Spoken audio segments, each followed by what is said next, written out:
punya penghasilan hidupnya bahagia. Menikah, punya rumah tangga, punya anak supaya bahagia. Jadi kebahagiaan merupakan sesuatu yang memang dicari untuk setiap orang. Dan saudara, Tuhan tidak pernah menentang kebahagiaan. Tuhan juga merindukan umatnya, anak-anaknya mengalami kebahagiaan. Jadi kalau ada pendapat yang mengatakan bahwa oh Tuhan itu senang kalau umatnya makin menderita, wah makin senang. Oh itu pendapat yang sangat salah. Tuhan nggak senang kalau umatnya menderita. Tuhan mau supaya umatnya bahagia. Tapi tentunya kebahagiaan yang dicapai dengan cara yang benar. Nah, dunia ini sudah terbalik. Kita hidup tengah-tengah dunia yang sudah terbalik. Orang yang hidup benar malah dibilang aneh. Orang yang hidupnya aneh malah dibilang benar. Kan begitu, udah terbalik-balik ya. Orang yang kalau jadi kaya karena tipu sana, tipu sini, wah dibilang pinter. Ini pinter menggunakan kesempatan, pinter cari uang gitu. Tapi yang orang yang pinter, yang hidup jujur, malah dibilang bodoh, dianggap kurang kreatif gitu ya, kurang pinter menggunakan kesempatan. Jadi kita hidup udah dalam keadaan yang ini, yang salah, yang aneh malah dibilang benar, yang benar malah dibilang aneh. Saya pernah melayani satu ibu yang minta didoakan anaknya karena anaknya terlalu sering baca Alkitab. Nah, saudara pernah ketemu nggak yang model begini, saudara? Ibunya bingung, dia bilang, karena anaknya kurang main, Pak. Anaknya kurang gaul, dia bilang. Kerjanya di kamar, dia baca Alkitab, gitu, banyak doa, dia bilang, saya jadi takut, Pak. Ini anak saya ada kelainan atau enggak. Ini dunianya udah terbalik, saudara. Sementara banyak orang tua yang pusing anaknya jarang baca Alkitab, jarang doa, ini malah ibu minta didoakan supaya anaknya ya balance lah, hidup tuh keseimbangan gitu ya. Ini dunia udah nih. Kalau orang hidup dalam kekudusan malah dibilang aneh gitu ya. Tapi kalau orang hidup ya seimbang lah antara dosa dan kekudusan, wah itu malah benar gitu. Ini saudara, nah kalau kita lihat begini, kalau kita tidak mengerti standar yang kita pakai, nanti kita pun bisa ke bawah. Karena itu pagi hari ini kita mau belajar tentang ucapan bahagia. Tentunya saya tidak akan bisa membahas semua ucapan bahagia, 8 ucapan bahagia yang ada, yang di dalam Matius pasal ke-5 ayat 1-12 itu.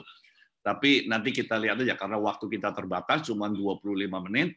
Pokoknya jam 6, kami menghargai waktu Bapak Ibu Saudara sekalian, jam 6 kita akan selesai, tidak selesai hari ini, kita lanjut 2 hari yang akan datang. Tidak selesai 2 hari yang akan datang, kita lanjut lagi 2 hari yang berikutnya. Ya. Kita akan baca di dalam Matius pasal 5 ayat 1-12. Ketika Yesus melihat orang banyak itu, naiklah ia ke atas bukit dan setelah ia duduk, datanglah murid-muridnya kepadanya. Maka Yesus pun mulai berbicara dan mengajar mereka, katanya. Jadi beberapa hari yang lalu, waktu ngobrol-ngobrol minggu lalu lah, atau bukan minggu lalu, tahun lalu ya, karena memang baru lewat kan tahun lalu. Saya di kantor ngobrol-ngobrol sama Anita karena Anita pernah ke Bukit Sabda Bahagia ini, baru Anita juga bisa ngerti. Iya ya, zaman dulu Tuhan Yesus ngomong kepada orang banyak nggak pakai loudspeaker, belum ada listrik kan, nggak pakai loudspeaker tapi bisa kedengeran. Jadi kontur tanahnya memang itu bukit ya, makanya dikatakan khotbah di bukit. Sekarang kita lihat ayatnya yang berikutnya, ayat ketiga. Ini ucapan bahagia yang pertama, sampai saya akan bacakan sampai ayat 12. Setelah itu saya akan menjelaskan 4 pengantar yang pertama yang membuat kita bisa mengerti. Karena tanpa memahami 4 yang pertama ini sulit sekali untuk memahami ucapan bahagia ini. Yaitu yang ayat yang ketiga, berbahagialah orang yang miskin di hadapan Allah, karena merekalah yang mempunyai kerajaan sorga. Nah ini kita bingung, orang miskin di hadapan Allah kok malah bahagia. Ayat yang keempat, berbahagialah orang yang berduka cita, karena mereka akan dihibur. Nah ini udah suruh berbahagia, berduka cita, karena dihibur. Kalau duka cita berbahagia, ngapain lagi dihibur, kan gitu. Ini perlu kita lihat nanti. Ayat yang kelima, berbahagialah orang yang lemah lembut, karena mereka akan memiliki bumi. Berbahagialah orang yang lapar dan haus akan kebenaran, karena mereka akan dipuaskan. Berbahagialah orang yang murah hatinya, karena mereka akan beroleh kemurahan. Selanjutnya, Berbahagialah orang yang suci hatinya, karena mereka akan melihat Allah. Berbahagialah orang yang membawa damai, karena mereka akan disebut anak-anak Allah. Berbahagialah orang yang dianiaya oleh sebab kebenaran, karena merekalah yang mempunyai kerajaan sorga. Itu adalah sabda bahagia atau ucapan bahagia yang ke-8. Nah, ayat 10 dan ayat 11, ayat 11 dan ayat 12 itu adalah penjelasan dari ayat yang ke-10. Jadi, ada 8 ucapan bahagia, ayat 11 dan 11 dan 12 itu adalah penjelasan ayat 10. Berbahagialah kamu jika karena aku kamu dicela dan dianiaya dan kepadamu difitnahkan segala yang jahat.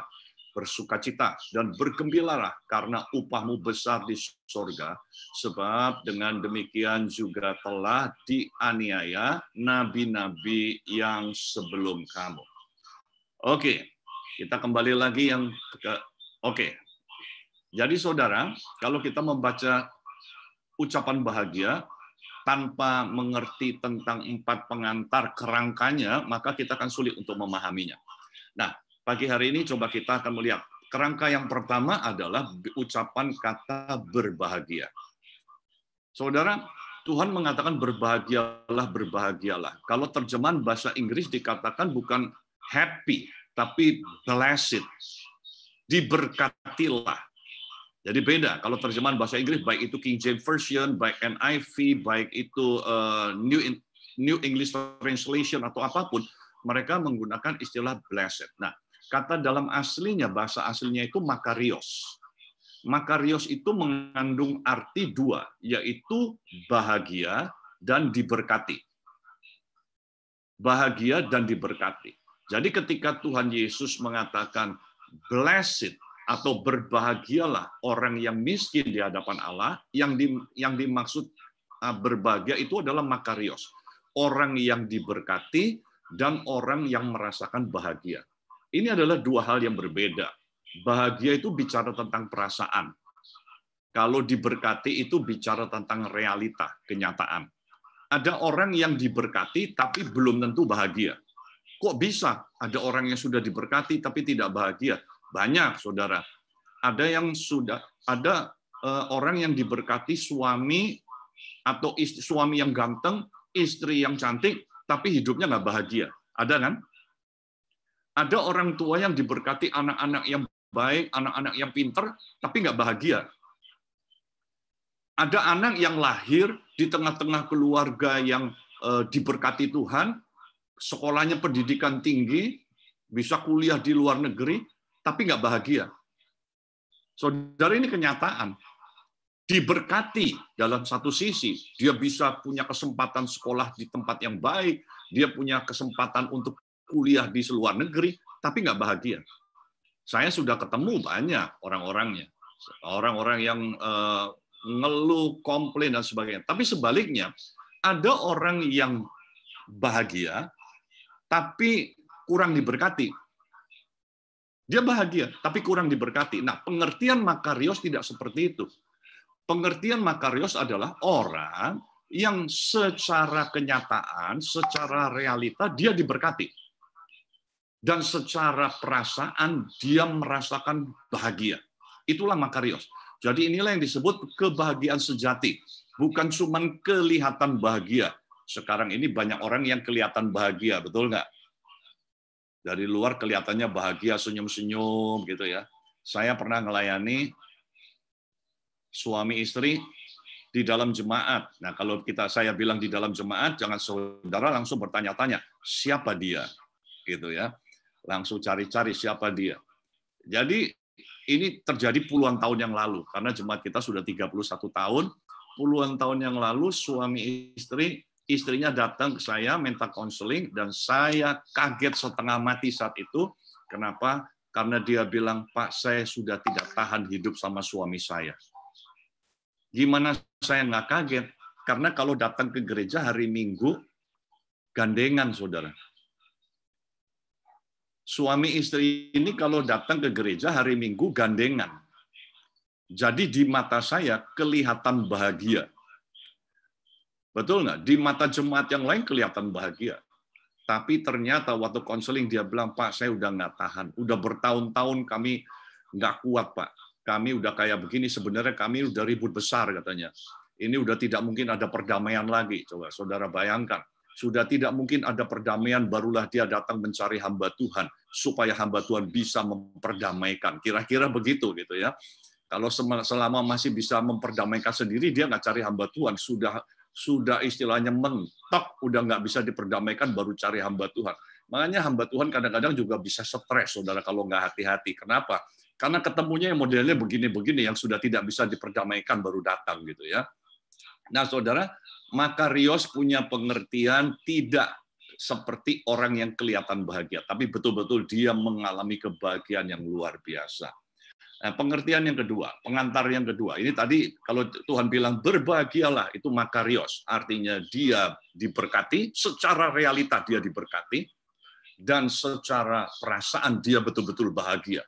Jadi lengkap, orang bilang ini benar-benar bahagianya lengkap, bukan separuh-separuh. Yang kedua adalah, ini bicara tentang 8 sikap yang kalau kita lakukan, akan menghasilkan Makarios dalam hidup kita.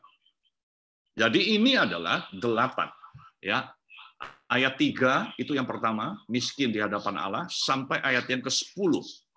Berbahagia orang yang dianiaya karena kebenaran, bukan karena dianiaya karena nyeleneh, gitu bukan. Bukan dianiaya karena curi handphonenya orang gitu ya. Oh, berbahagia saya dianiaya. Kenapa? Karena kemarin habis ngambil handphonenya tetangga gitu. Itu udah pasti bukan. Nah, ini saudara 8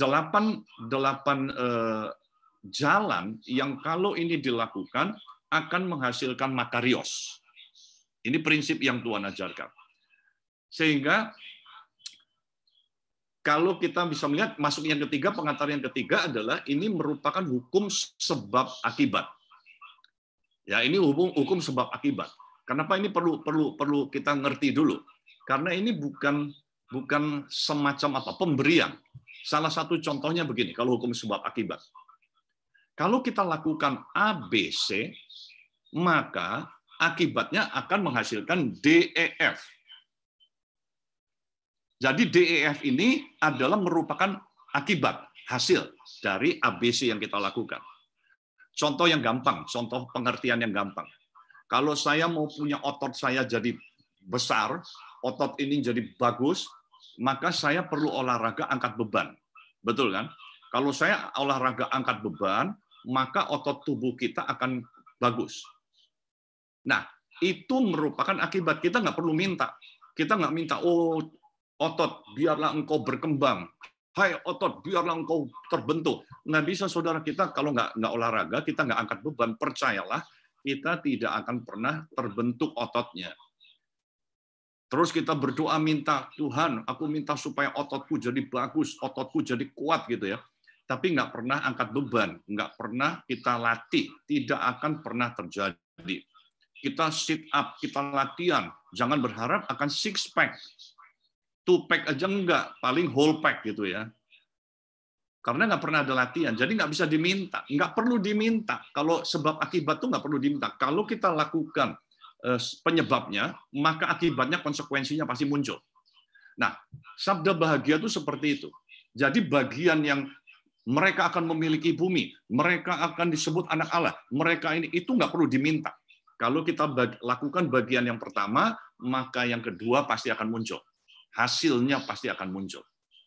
Nah, yang keempat adalah, pengantar yang keempat adalah, ucapan bahagia ini adalah prinsip kerajaan Allah. Jadi kalau saudara perhatikan ayatnya yang ketiga, coba bisa ditampilkan kembali slide-nya tadi di ayatnya. Ayatnya yang ketiga sama ayat yang ke-10. Ayat yang ketiga dibuka dengan kerajaan Allah. Ayat yang ketiga. Ayat 3 dikata berbahagialah orang miskin di hadapan Allah, karena merekalah yang empunya kerajaan Allah. Ini dibuka dengan kerajaan Allah, kerajaan sorga. Saudara jangan bingung kalau ini kerajaan sorga, katanya kerajaan sorga sama kerajaan Allah beda. Tidak, kerajaan sorga dan kerajaan Allah sama. Kalau saudara baca di dalam kitab Lukas, dalam Injil yang lain, ditulis kerajaan sorga. Tapi di dalam kitab Matius, kerajaan Allah. Tapi dalam kitab Matius ditulis kerajaan sorga, Kingdom of Heaven. Tapi dalam kitab Lukas, sabda bahagia atau ucapan bahagia ditulis kerajaan Allah, Kingdom of God. Jadi sama. Nah, dibuka dengan kerajaan Allah, lalu kita lihat slide yang berikutnya, ayat yang ke-10, ditutup juga dengan kerajaan Allah. Berbahagialah orang yang dianiaya oleh sebab kebenaran, karena merekalah yang punya kerajaan sorga. Jadi rupanya, sabda ucapan bahagia ini adalah prinsip kerajaan Allah. Dibuka dengan kerajaan sorga, diakhiri tutup dengan kerajaan sorga. Nah, 8 ini adalah prinsip kerajaan Allah, kerajaan sorga. Nah, kalau kita bicara tentang kerajaan Allah, maka kita harus ingat doa Bapa kami. Di dalam doa Bapa kami dikatakan, datanglah kerajaanmu, jadilah kehendakmu di mana? Di bumi, seperti di sorga. Jadi kalau kita bicara ini prinsip kerajaan Allah, dan kerajaan Allah itu akan datang di bumi, berarti semua prinsip yang diajarkan di dalam ucapan bahagia ini adalah prinsip yang harus kita terapkan di bumi. Jadi ini bukan wah ini susah, bukan. Ini memang kalau kita mau menghadirkan kerajaan Allah di bumi, maka prinsipnya harus kita jalankan.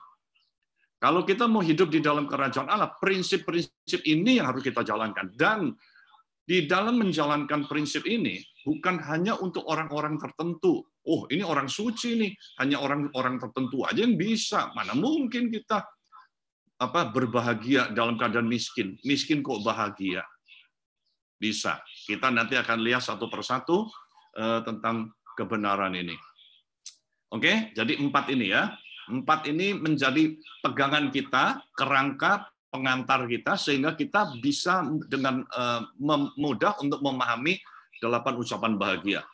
Yang pertama, makarios, berbahagia, ini berbahagia. Dia mengandung unsur diberkati, secara realita dia diberkati, kenyataan memang dia diberkati, dan dia juga bahagia, bukan kelihatan bahagia, tapi betul-betul dia merasakan bahagia.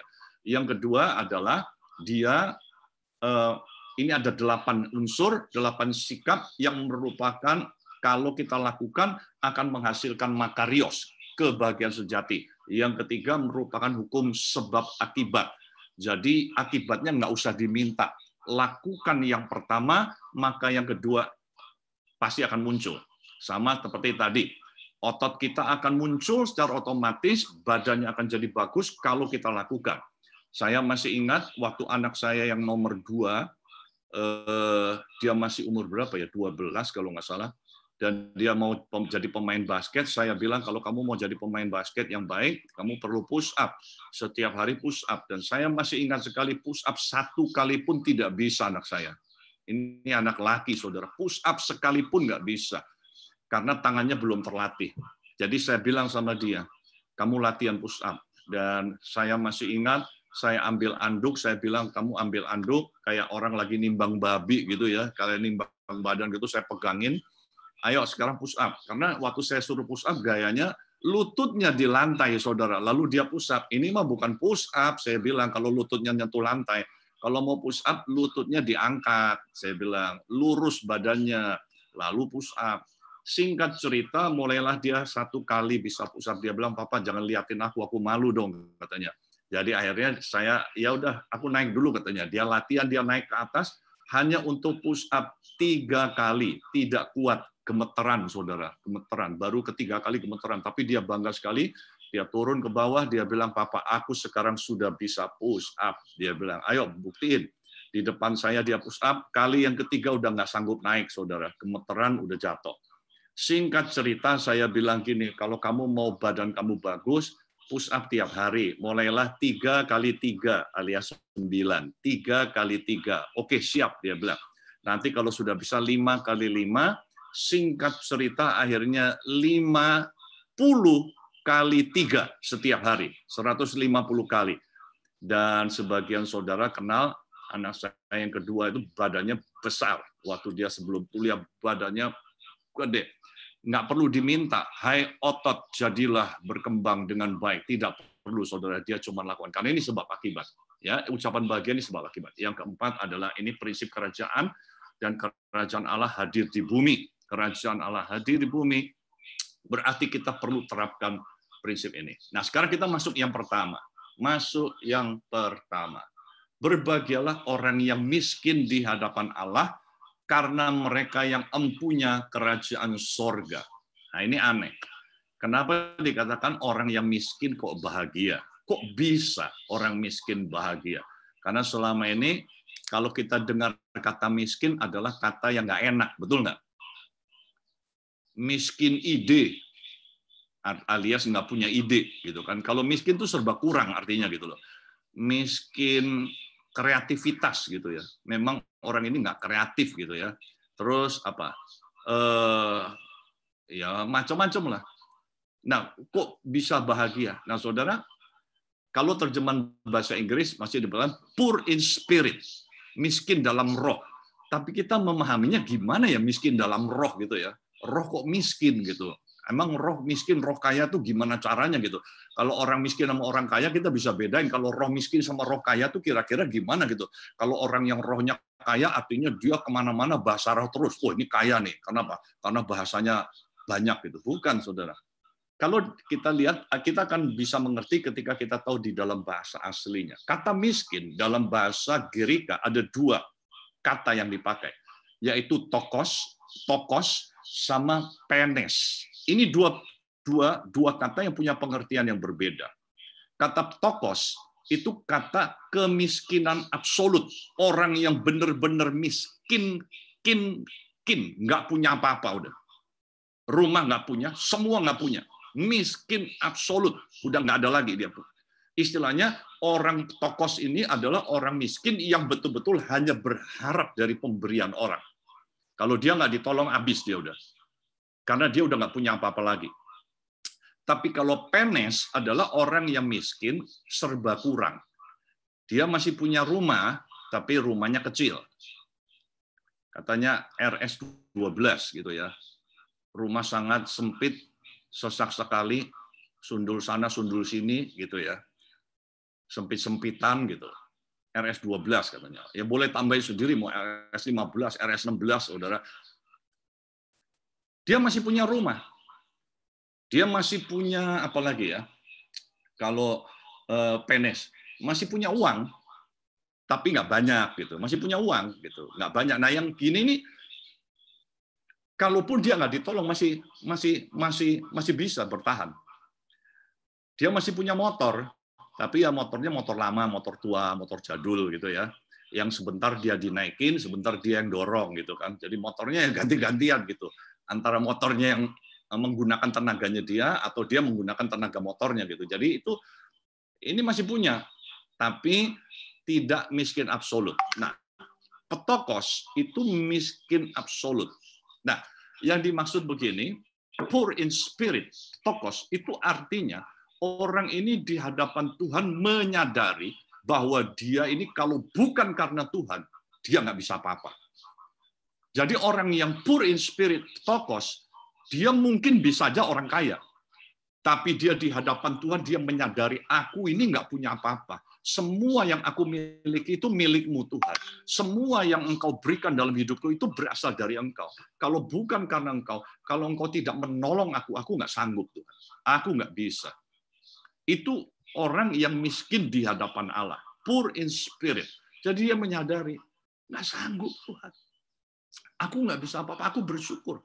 Dan orang seperti ini bukan melekat kepada hartanya, bukan melekat kepada jabatannya, bukan melekat kepada apa yang materi yang dia punya, tapi hatinya melekat kepada Tuhan. Karena dia hanya berharap, karena dia miskin, dia menyadari, Tuhan kalau engkau nggak menolong aku, Tuhan kalau engkau memberikan karunia kepadaku, aku nggak sanggup Tuhan. Ini petokos pengertiannya.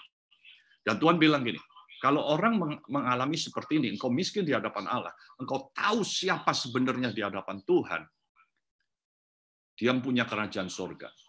Dia yang punya kerajaan Allah.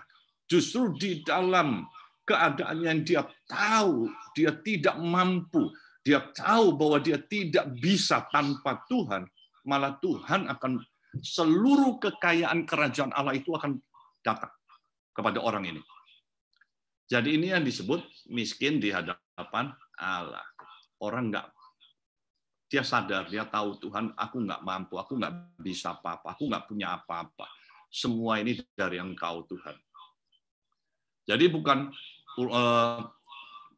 miskin secara fisikal, tapi orang yang dia menyadari semua yang dia miliki itu dari Tuhan.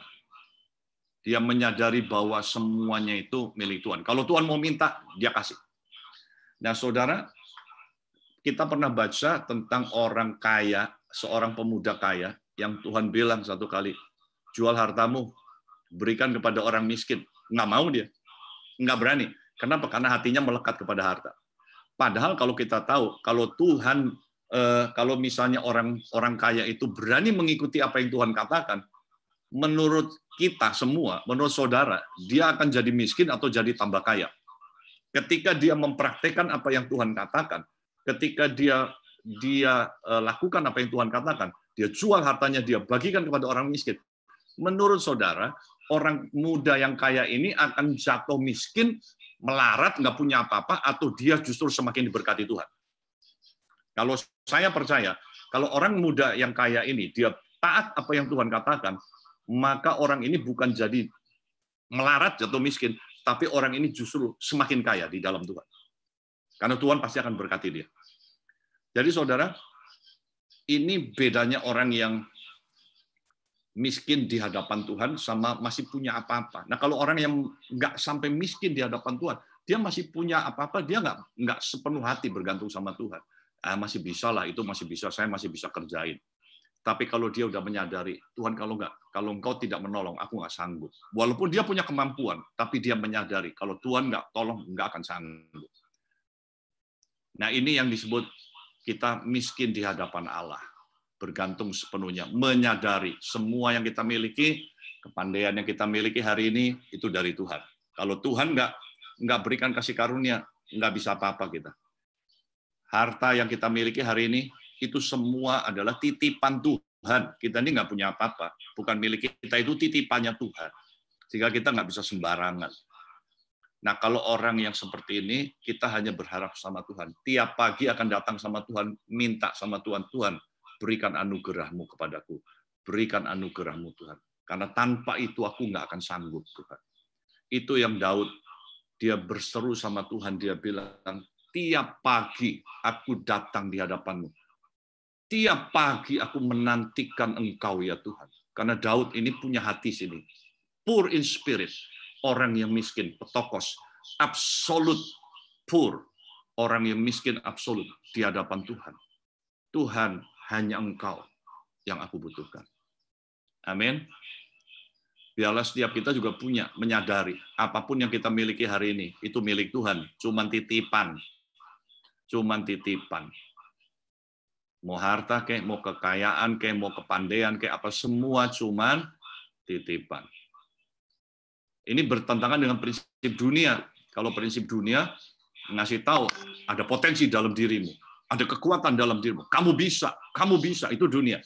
Kalau kita poor in spirit, enggak, Tuhan, tanpa Engkau aku nggak bisa. Tanpa Engkau. Tapi kalau Engkau bersama dengan aku tahu ada kemampuan yang besar. Tapi bukan karena aku, tapi karena Engkau. Tapi kalau orang dunia bilang enggak, di dalam dirimu, kamu bisa. Makanya orang dimotivasi tapi dengan cara yang salah. Oke, pagi hari ini kita sudah habis waktunya jam 6. Kita akan lanjutkan 2 hari yang akan datang, hari Jumat. Kita Jumatan ya, Jumatan pagi. Kita lanjutkan untuk prinsip yang kedua. Karena hari ini memang lebih banyak karena kita menjelaskan pengantar yang tadi pertama. Karena dengan 4 pengantar ini baru kita coba bisa memahami 8 ucapan bahagia. Mari kita berdoa. Kami bersyukur pagi hari ini ya Tuhan, biarlah Tuhan terus mengingatkan kami bahwa kami tidak punya apa-apa, bahwa semua yang kami miliki hari ini berasal dari Tuhan dan merupakan titipan Tuhan yang Tuhan percayakan kepada kami. Apapun yang ada saat ini, itu semua titipan Tuhan. Kami menyadari, biarlah kami selalu sadar sesadar-sadarnya, sehingga kami selalu bergantung, selalu berharap hanya kepada Engkau Tuhan. Biarlah hati kami bukan melekat kepada harta, hati kami bukan melekat kepada jabatan, hati kami bukan melekat kepada hal-hal yang lain, tapi hati kami hanya sepenuhnya melekat kepada Tuhan, karena kami tahu Engkaulah yang memberikan segala sesuatu. Terima kasih Tuhan. Jagai kami supaya kami senantiasa mempraktikkan kebenaran-Mu dan memiliki hati yang miskin di hadapan Allah. Tokos ini. Terima kasih Tuhan. Jemaat yang dikasihi Tuhan, angkat kedua belah tanganmu dan terimalah berkat Tuhan. Biar kiranya berkat daripada Allah Bapa yang selalu melimpah dan senantiasa baru setiap pagi, dan kasih sayang dari Yesus Kristus yang memberikan kita kebahagiaan, yang memberikan kita damai sejahtera, sukacita, serta penyertaan Roh Kudus yang membangkitkan hikmat, yang membangkitkan kekuatan, yang membangkitkan tuntunannya di dalam kehidupan kita, akan selalu menyertai kita dari pagi hari ini sampai selama-lamanya. Di dalam nama Tuhan Yesus, setiap kita yang sudah menerima berkat Tuhan, katakan amin. Thank you, Pak.